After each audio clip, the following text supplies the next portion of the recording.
casse-noisette. C'est le soir de Noël chez Franz et Marie. Ils attendent la visite de leur oncle Drosselmeyer. Il est horloger et leur apporte souvent de bien étranges jouets qu'il fabrique lui-même. Il raconte aussi de fabuleuses histoires. Le voilà qui arrive ce soir-là avec 3 nouveaux incroyables petits automates et il sort de sa poche une sorte de poupée en bois, droit comme un petit soldat, avec une grande bouche qui sert de casse-noisette tout simple. Les enfants regardent ces nouveautés et Marie prend le casse-noisette pour voir de près comment il fonctionne. Franz veut à son tour s'en emparer.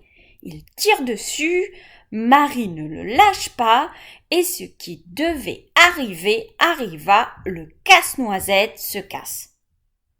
Marie commence alors à pleurer, mais son oncle Drosselmeyer s'empare vite du jouet et avec son mouchoir lui fabrique un pansement qui lui remet la mâchoire en place. Marie le remercie, mais la maman de Marie en a assez de tout ce bruit et elle les envoie vite au lit. Allez, hop Franz, hop Marie, allez vite vous coucher. Vous êtes trop énervés ce soir. Marie part sagement dans son lit et laisse sa nouvelle poupée blessée dans un petit lit de poupée au pied du sapin. L'oncle Drosselmeyer vient lui souhaiter bonne nuit et lui raconte une bien curieuse histoire. Tu sais, Marie, ce casse-noisette, ce n'est pas une poupée ordinaire. C'est un jeune homme qui se trouve caché à l'intérieur. Voilà sa véritable histoire.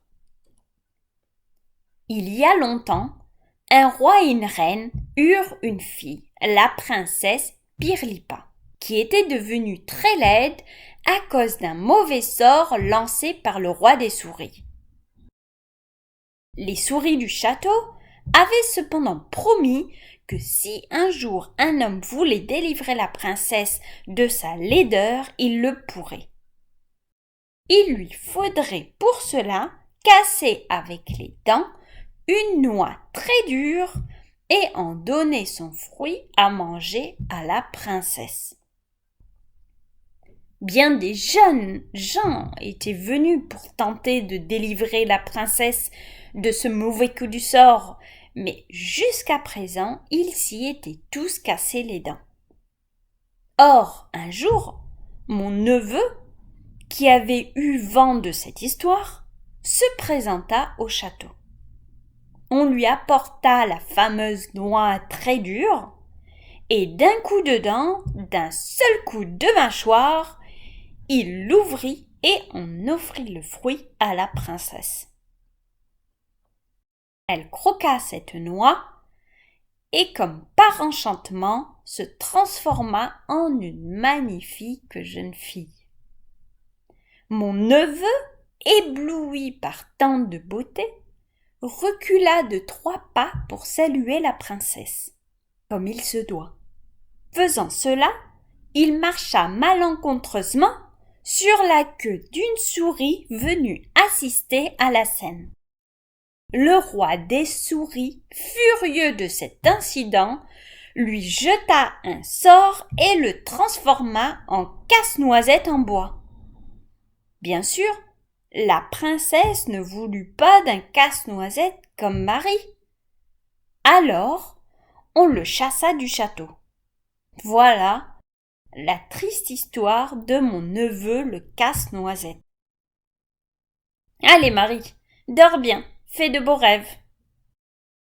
L'oncle Drosselmeyer éteignit la lumière, sortit et ferma doucement la porte. Marie commençait à peine à s'endormir.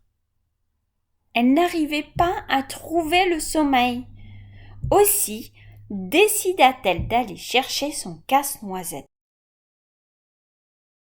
Elle se dirigeait vers le salon lorsqu'elle constata qu'il se passait des choses un peu bizarres. Elle ne savait pas exactement ce que c'était, si c'était elle qui rapetissait ou si tout se mettait à grandir autour d'elle. Toujours est-il que bientôt, toute une armée de souris, qui semblait descendre du sapin de Noël, vint encercler Casse-Noisette. Petit bonhomme se leva, appela à l'aide les soldats de bois de France et tous les autres jouets qui l'entouraient. Ils se mirent en route tous ensemble contre les souris. Le roi des souris arriva et fonça directement sur le casse-noisette. Voyant cela, Marie attrapa son chausson, visa rapidement le roi et lança violemment sa pantoufle sur lui.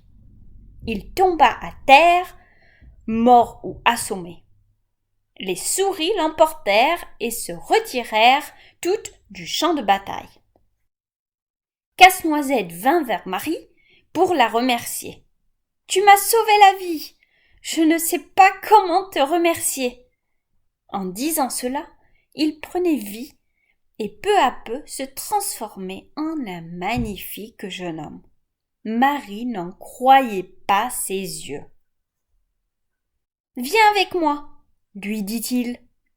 Je vais t'offrir une belle promenade là où tu n'es encore jamais allé. » Et comme par magie, les voilà emportés dans un tourbillon de flocons de neige.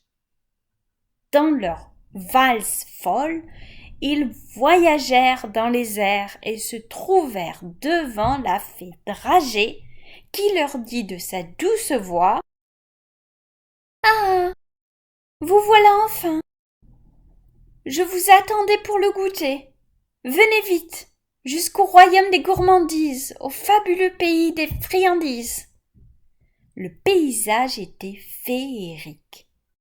Les chemins étaient en caramel, les fontaines prodiguaient des jets de grenadine, il y avait des maisons de nougat, des escaliers en biscuits, jusqu'au palais de la fée, tout en choude à la crème, se dressant comme une immense pièce montée.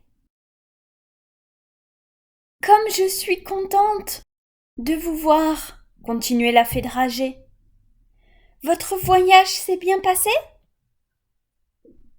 « Oui, » répondit Casse-Noisette.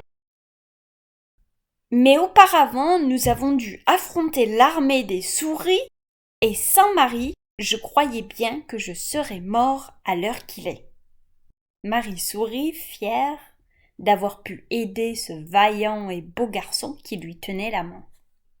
« Allez, installez-vous, » poursuivit la fée Dragée.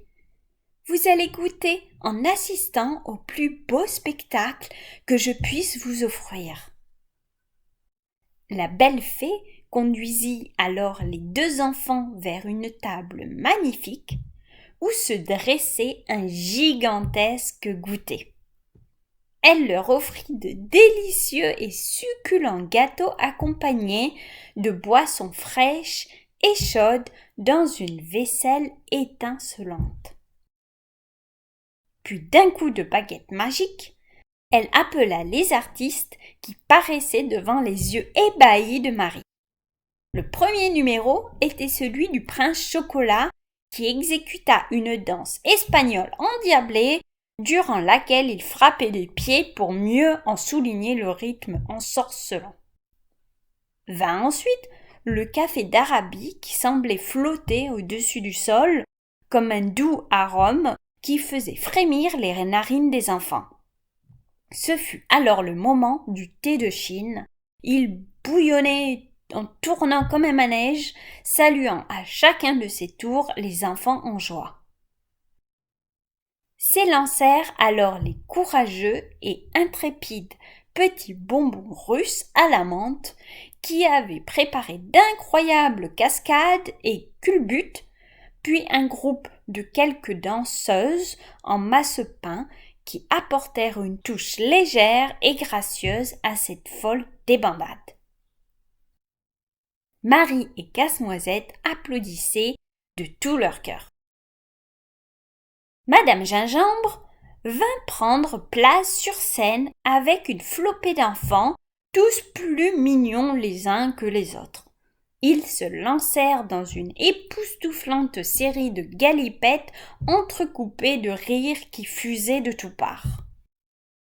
Dans le calme qui suivit leur départ, une cascade de fleurs en sucre déferla dans la pièce. Elles ouvraient leurs pétales dorés en vagues successives, traversant la pièce avec grâce et élaboraient d'élégantes compositions avant de se rejoindre toutes ensemble dans un magnifique bouquet final.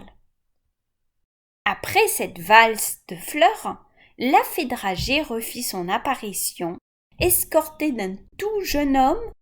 L'élégance et la grâce de leur silhouette donnaient à leur danse l'allure d'un tendre tête-à-tête. « Voilà comment je voudrais être quand je serai grande, » se dit Marie en son fort intérieur. « Je voudrais que toutes les fêtes soient aussi joyeuses et belles que celle-ci. » Marie descendit de son trône, embrassa la fée dragée et remercia tous les danseurs, puis elle prit la main de son prince et tous deux s'éloignèrent vers le futur. Lorsque Marie ouvrit les yeux, elle était dans son lit. Casse-Noisette, son petit bonhomme en bois, était là, à ses côtés, le mouchoir autour de la tête. Marie ne savait plus trop quoi penser.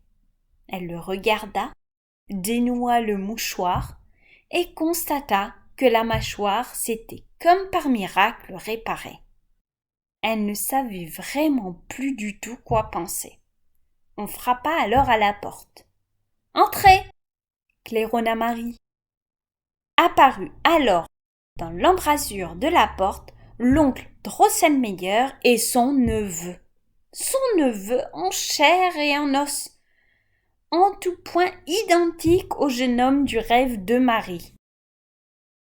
D'un pas lent et solennel, il se dirigea vers Marie et lui donna la main afin qu'elle descende de son lit. Décidément, à Noël, tout est vraiment possible.